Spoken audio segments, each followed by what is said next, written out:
Hello friends, welcome to Shantala's kitchen. ಇವತ್ತು chicken cutlet ಮಾಡೋದು ಈಸಿಯಾಗಿ ಮನೆಯಲ್ಲಿ ಹೇಗೆ ಅಂತ ನೋಡೋಣ. ಅದಕ್ಕೆ ಬೇಕಾಗಿರೋಂಥ ಇಂಗ್ರೀಡಿಯೆಂಟ್ಸು ಈ ಥರ ಬೋನ್ಲೆಸ್ ಚಿಕನ್ ಸಿಗುತ್ತೆ ರೆಡಿ. ಅದು ಒಂದು 1/2 kg ತೊಗೊಂಡಿದ್ದೀನಿ. ಅದಕ್ಕೆ ಬೇಕಾಗಿರೋಂಥ ಇಂಗ್ರೀಡಿಯೆಂಟ್ಸು ಒಂದು ಚಿಕ್ಕ ಈರುಳ್ಳಿ ಸ್ಮಾಲ್ ಪೀಸಸ್ ಆಗಿ ಈ ಥರ ಕಟ್ ಮಾಡ್ಕೊಂಡಿದ್ದೀನಿ. ಕೊತ್ತಂಬರಿ ಸೊಪ್ಪು, ಇದು ಎಷ್ಟು ಹಾಕ್ಕೊಂಡ್ರೂ ಚೆನ್ನಾಗೇ ಇರುತ್ತೆ. ಒಂದು ದೊಡ್ಡ ಸ್ಪೂನಷ್ಟು ಶುಂಠಿ ಬೆಳ್ಳುಳ್ಳಿ ಪೇಸ್ಟು, ಕಾರ್ನ್ಫ್ಲವರು 1 ಸ್ಪೂನಷ್ಟು, ಧನಿಯಾ ಪುಡಿ, ಅಚ್ಕಾರದ ಪುಡಿ, ಇದು ಗರಂ ಮಸಾಲ, ಒಂದೇ ಒಂದು ಮೊಟ್ಟೆ, ರುಚಿಗೆ ತಕ್ಕಷ್ಟು ಉಪ್ಪು, ತವಾ ಫ್ರೈ ಮಾಡೋದಕ್ಕೆ ಎಣ್ಣೆ. ಇಷ್ಟನ್ನು ಒಂದು ಬೌಲಲ್ಲಿ ಹಾಕ್ಕೊಂಡು ಮಿಕ್ಸ್ ಮಾಡಿಬಿಟ್ಟು ಒಂದು 1/2 hour ಇಟ್ಬಿಡೋಣ. ಆಮೇಲೆ ತವಾ ಮೇಲೆ ಫ್ರೈ ಮಾಡ್ಕೊಳೋಣ. ಡೀಪ್ ಫ್ರೈ ಏನು ಬೇಡ, ಇದು ಶಾಲೋ ಫ್ರೈನೇ ತುಂಬ ಚೆನ್ನಾಗಿರುತ್ತೆ. ಫಸ್ಟ್ ಒಂದು ಬೌಲ್ ತೊಗೊಂಡು ಎಲ್ಲ ಮಿಕ್ಸ್ ಮಾಡ್ಕೊಳ್ಳೋಣ. ಒಂದು ಬೌಲ್ ತೊಗೊಂಡಿದ್ದೀನಿ. ಒಂದು ಮೊಟ್ಟೆ ಹೊಡೆದು ಫಸ್ಟ್ ಮೊಟ್ಟೆ ಹಾಕ್ತಾಯಿದ್ದೀನಿ.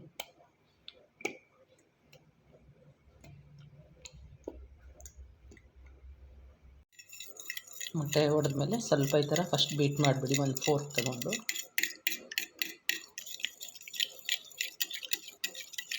ಚೆನ್ನಾಗಿ ಮಿಕ್ಸ್ ಆದಮೇಲೆ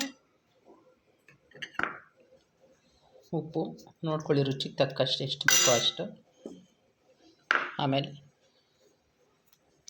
ಕಾರ್ನ್ಫ್ಲವರು,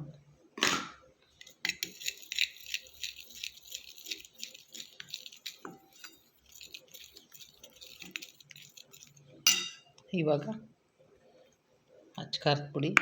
ನಾನು ಹಸಿಮೆಣ್ಸಿನ್ಕಾಯಿ ಒಂದು ಹಾಕ್ಕೋಬೋದು, ನಾನು ಹಾಕಿಲ್ಲ, ಯಾಕಂದರೆ ಮಕ್ಕಳೆಲ್ಲ ತಿನ್ನೋಕೆ ಬಾಯಿಗೆ ಸಿಕ್ಕಿದ್ರೆ ಮಕ್ಕಳು ತಿನ್ನಲ್ವಲ್ಲ, ಅದರಿಂದ ಶುಂಠಿ ಬೆಳ್ಳುಳ್ಳಿ ಪೇಸ್ಟು ಇಷ್ಟು ಹಾಕಿ ಫಸ್ಟ್ ಒಂದು ಸಾರಿ ಮಿಕ್ಸ್ ಮಾಡ್ಕೊಂಡ್ಬಿಡೋಣ.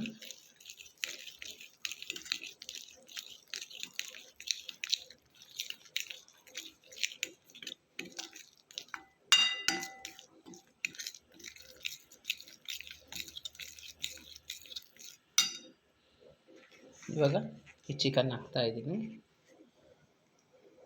ಚಿಕನ್ ಹಾಕಿ ಈ ಥರ, ಇದು ಬೋನ್ಲೆಸ್ ಅಲ್ವಾ, ಈ ಥರ ಸ್ಪೂನಲ್ಲೂ ಚೆನ್ನಾಗಿ ನೋಡಿ ಒಂದು ಫೋರ್ಕ್ ತೊಗೊಂಡು ಈ ಥರ ಮಿಕ್ಸ್ ಮಾಡ್ಕೊಂಡ್ಬಿಡ್ಬೋದು.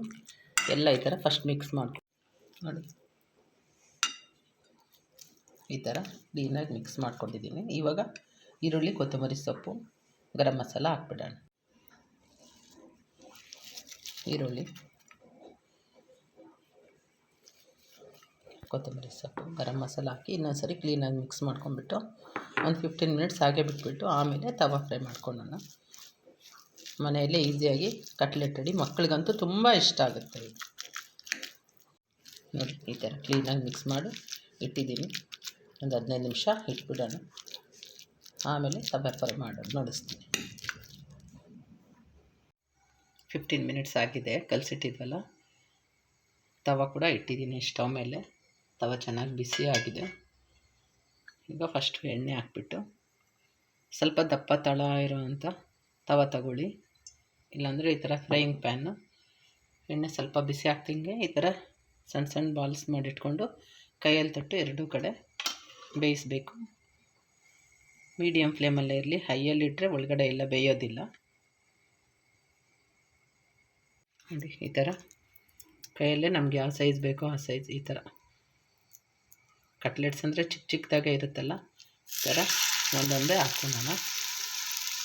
ಒಂದು ಕಡೆ ಬೆಂದಮೇಲೆ ಎರಡನೇ ಕಡೆ ಈ ಥರ ತಿರುಗಿಸ್ಕೊಳ್ಳೋಣ. ನೋಡಿ, ಕ್ರಿಸ್ಪಿಯಾಗಿ ತುಂಬ ಚೆನ್ನಾಗಿ ಬರುತ್ತೆ. ಒಂದು ಕಡೆ ಫ್ರೈ ಆಗಿದೆ. ಇವಾಗ ಎರಡನೇ ಕಡೆನೂ ಈ ಥರ ಮೀಡಿಯಮ್ ಫ್ಲೇಮಲ್ಲಿ ಫ್ರೈ ಮಾಡ್ಕೊಳ್ಳೋಣ. ನೋಡಿ, ಎರಡೂ ಕಡೆ ಚೆನ್ನಾಗಿ ಫ್ರೈ ಆಗಿದೆ. ಎಣ್ಣೆನೂ ಏನು ಜಾಸ್ತಿ ಇಡ್ಸಲ್ಲ ಅಲ್ವಾ. ಈಸಿಯಾಗಿ ಮನೆಯಲ್ಲೇ ಚಿಕನ್ ಕಟ್ಲೆಟ್ ರೆಡಿ ಮಾಡ್ಕೋಬೋದು.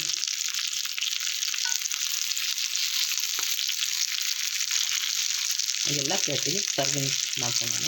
ಫ್ರೆಂಡ್ಸ್, ಚಿಕನ್ ಕಟ್ಲೆಟ್ ರೆಡಿ ಇದೆ. ಮನೆಯಲ್ಲೇ ಈಸಿಯಾಗಿ ಮಾಡ್ಕೋಬೋದು. ನನ್ನ ಚಾನಲ್ನ ಸಬ್ಸ್ಕ್ರೈಬ್ ಮಾಡಿ, ಲೈಕ್ ಮಾಡಿ, ಶೇರ್ ಮಾಡಿ. Thank you friends. ನಮಸ್ಕಾರ. Ready to eat chicken cutlets. ಒಳ್ಳೆ ಸ್ನ್ಯಾಕ್ ಐಟಮ್ ಇದು.